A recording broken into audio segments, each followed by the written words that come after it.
projet leader qu'on a mis en place, c'est un projet assez global où l'objectif c'était en premier lieu de déployer sur le territoire des Balcons du Dauphiné un cahier des charges reconnu de certification environnementale de niveau 2 sur la production du blé tendre.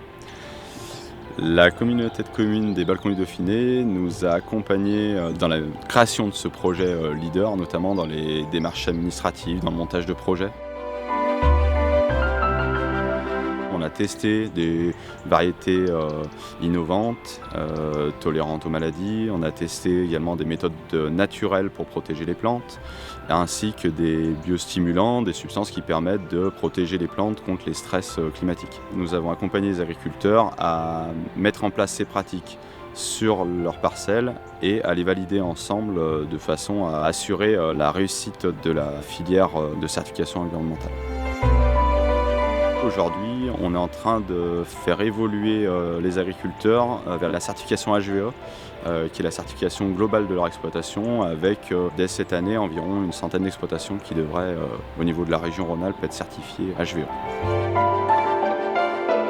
Nous avons été sollicités par les Balcons du Dauphiné pour installer un projet d'envergure sur ce secteur-là, pour à la fois accompagner les exploitations dans le développement d'une filière locale et dans la transition agroécologique de ces exploitations. Nous avons eu une subvention pour mettre en place 2 boisseaux sous notre silo de Saint-Chef et puis d'accompagner un certain nombre d'exploitations sur leur certification haute valeur environnementale dans le cadre en tout cas du développement de filière. Et nous avons développé des hectares de filières en épeautre et en blé marquisaire pour le Moulin du Lion.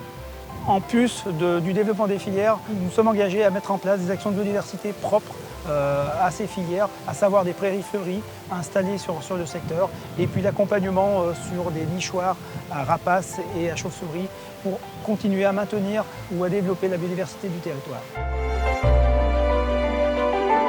Autre action à venir, nous lançons depuis cette année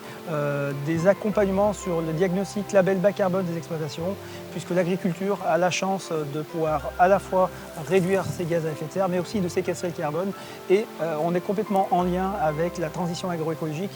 des exploitations, dans le cadre notamment des évolutions et de l'accompagnement haute valeur environnementale que l'on a déjà mis en place.